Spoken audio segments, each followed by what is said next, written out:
कड़ी तुति विनिंद पीतांबरधारी राश विहारी रश्क विहारी भगवान बाल मुकुंद की पावन मांगमय प्रतिमूर्ति दिव्य श्रीमद् भागवत महापुराण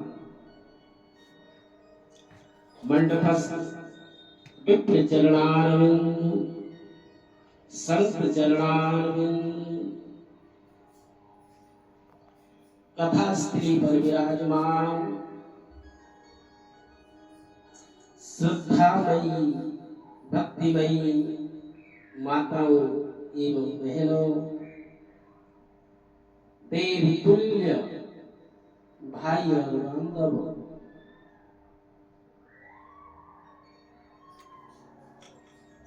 परम हर्ष का विषय है अखिल कोटि ब्रह्मांड नायक जगत नियंता जगदीश्वर भगवान नारायण की अनंत कृपा के माध्यम से आप हम सब दिव्य श्रीमद् भागवत महापुराण की दिव्य कथा का दिव्य आनंद प्राप्त कर रहे हैं। अनेकानेक जन्मों के जब पुण्यों का उदय होता है तब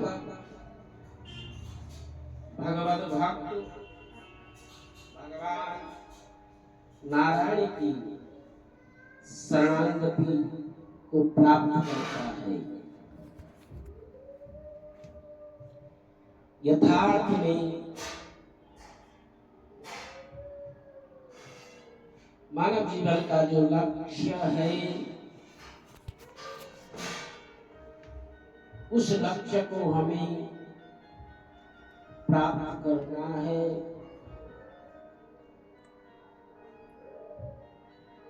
जैसा कि पुराणों में वर्णन मिलता है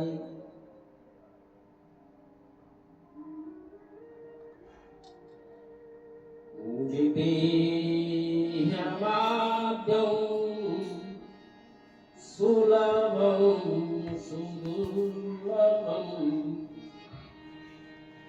प्लवं सुकर्णं गुरुकर्णधारं मयानुकूले ननभस्वतैरितं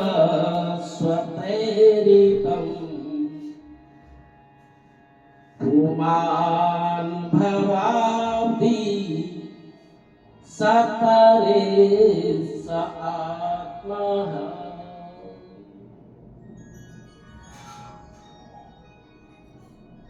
कथा सुनी होगी आपने शायद परसों ऋषभदेव जी के पुत्र हुए नव योगेश्वर। दोनों नव योगेश्वरों में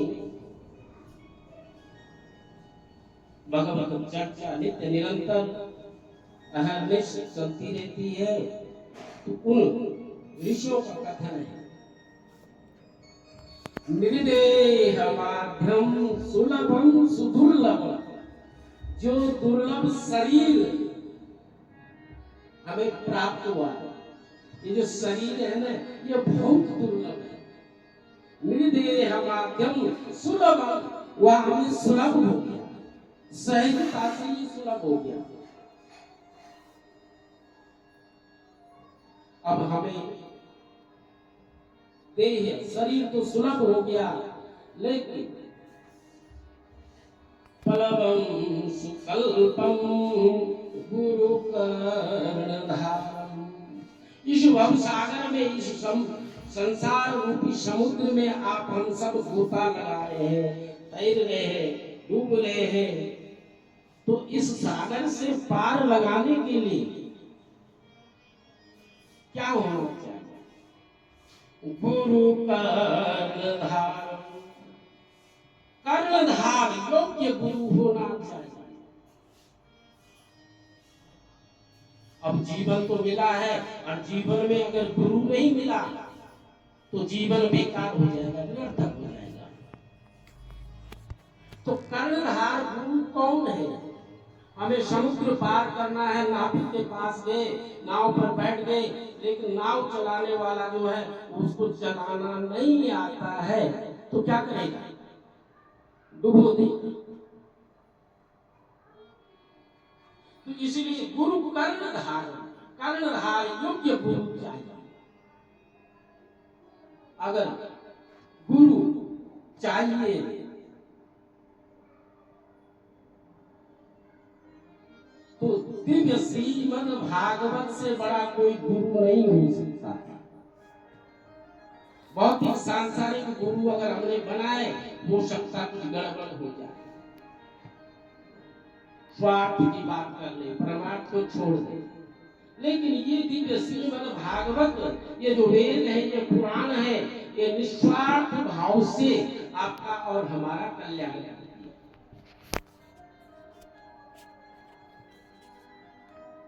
इन वेदों को, इन पुराणों को सांख्य मीमांसा जो वर्णन करती है, मयानुकूलेन नमस्सुतैरितम, मया भगवान पहले मेरे अनुकूल, गुरु फिर उसको सुमार्ग पर, सदमार्ग पर लगाएगा और भव सागर से पार कर जाएगा। गुरु कर्णधार मयानुकूलेन नमस्सुतैरितम पुमान् भवाब्धि सत्तरेस आत्मा। पुमान् वह प्राणी आत्मघाती है, जो वेदों को नहीं मानता, शास्त्रों को नहीं मानता, पुराणों को नहीं मानता, उसने जीते जी अपनी आत्मा का हनन कर दिया। वह आत्मघाती है। और जगत में, संसार में पाप तो अनेकानेक हैं, लेकिन पापों की जो सर्वोत्कृष्ट श्रेणी में जो आता है वह आत्महत्या है। अगर हमने किसी की बुराई, किसी का, तो वो शायद क्षम्य हो सकता है, लेकिन हमने अपना ही जीवन बर्बाद कर दिया तो वो आत्मघाती हो गया। और आत्महत्या जैसा कोई बड़ा पाप नहीं है, क्योंकि आत्मघाती की मुक्ति नहीं होती है। वह यहाँ तो तड़पता ही रहता है, लेकिन आत्महत्या करने के पश्चात जहाँ जाता है वहाँ भी उसे कष्ट भोगने पड़ते हैं, उसका उद्धार नहीं होता। इसलिए दिव्य श्रीमद् भागवत को अपना परम गुरु बनाए। शास्त्रों में जो आप सत्संग कर रहे हैं, जो श्रवण कर रहे हैं,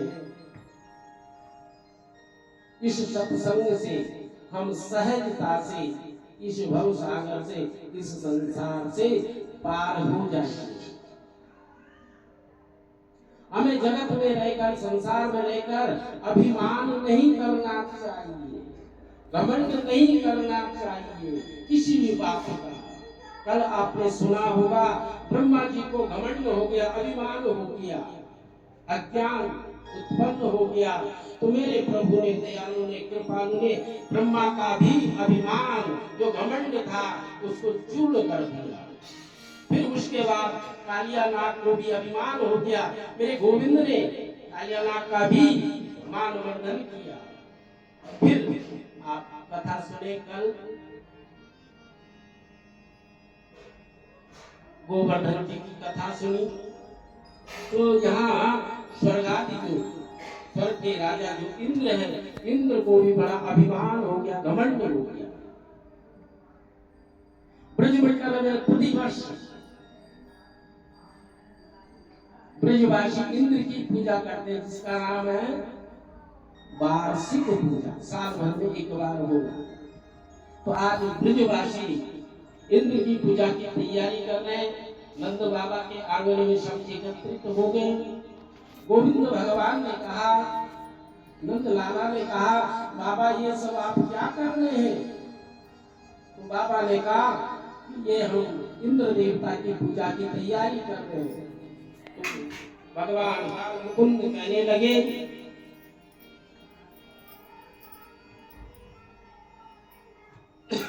बोले